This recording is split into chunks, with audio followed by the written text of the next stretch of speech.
asked me to rank which cloud provider is the best developer experience, I'd be hard-pressed to choose a platform that isn't Google Cloud. Their developer experience is unparalleled and in the early stages of building something great. That translates directly into velocity.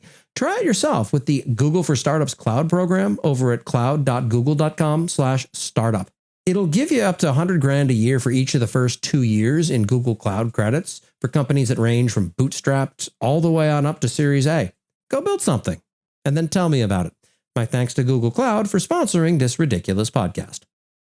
Hello and welcome to Last Week in AWS, the podcast. The AWS Purity test that recently dropped greatly amuses me, though I suspect it's guerrilla marketing for a vendor who's mentioned within the test. But no matter. If your score on it is lower than mine of 23, please reach out so I can host you on my other podcast, Screaming in the Cloud. I'd like to talk to you about a lot of things. Know what happened last week in AWS? Amazon Detective added VPC flow log visualizations for Amazon EKS workloads. This is great, except for the part where visualizing network traffic is oh so very much more than a security problem. This needs to be part of flow logs itself, not a downstream security service. AWS Elemental Media Live adds timecode burn-in.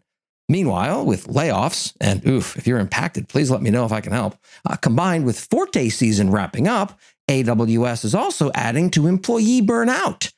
I'm feeling the winter doldrums myself as well. It always gets better in another month or so, friends. AWS Pricing Calculator now supports optimized pricing estimation for EC2 dedicated hosts.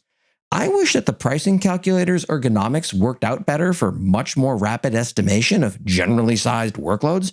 Right now, it's clearly heavily biasing for correctness over speed, when the overwhelming majority of the time, people are trying to get a ballpark order of magnitude around what a theoretical workload would cost.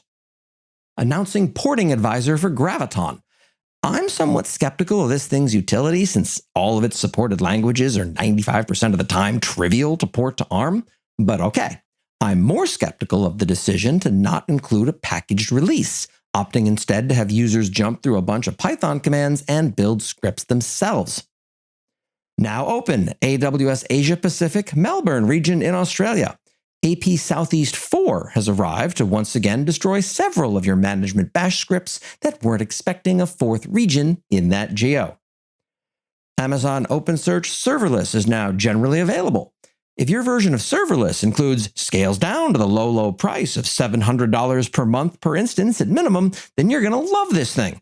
The rest of us kind of expect better from the wizards of AWS. AWS Lambda, Resilience Under the Hood. This post really describes AWS's operational excellence at its best. Lambda is deceptively simple. I know, bear with me here. Compared to the incredible depths of engineering complexity that it abstracts away. That, in turn, is what AWS needs to next level on to abstract many of their public services away in favor of providing a delightful experience to the next generation of builders.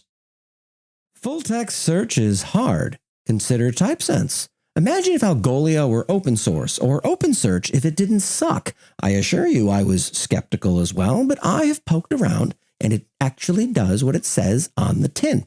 With a free as in puppy open source model, as well as a disturbingly low-cost cloud-hosted model that uses the exact same open source binaries that you can run yourself, this is something that I've wanted to exist for a while and can now happily report that it does. Go check it out for yourself at typesense.org, or alternately, give up on having a working search entirely and go back to your day job on the Google Docs team. As one added bonus, they're entirely self-funded. There are no VCs involved because their founders apparently don't want to talk to people whose most interesting character trait is writing checks from someone else's bank account. That's typesense.org. My thanks to them for sponsoring this podcast. VPC routing enhancements and GWLB deployment patterns. This explains a lot to me about the murky GWLB offering. I feel like I understand it better now. But that said, I still need further convincing that it's not simply a way to get a bunch of box vendors to now have a way to drop their data center era appliances into your AWS environment and not change to become more cloudy. And lastly, introducing AWS Lambda Runtime Management Controls. Let me yes and this one.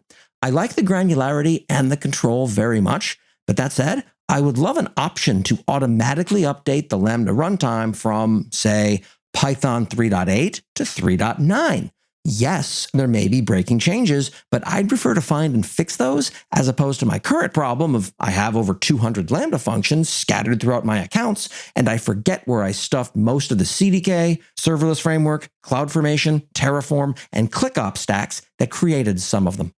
And that's what happened last week in AWS. Make good choices and stay salty, friends.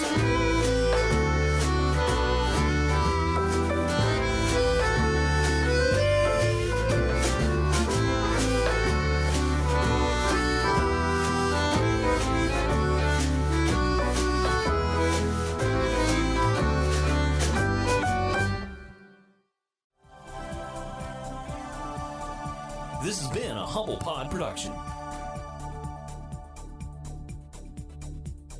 Stay humble.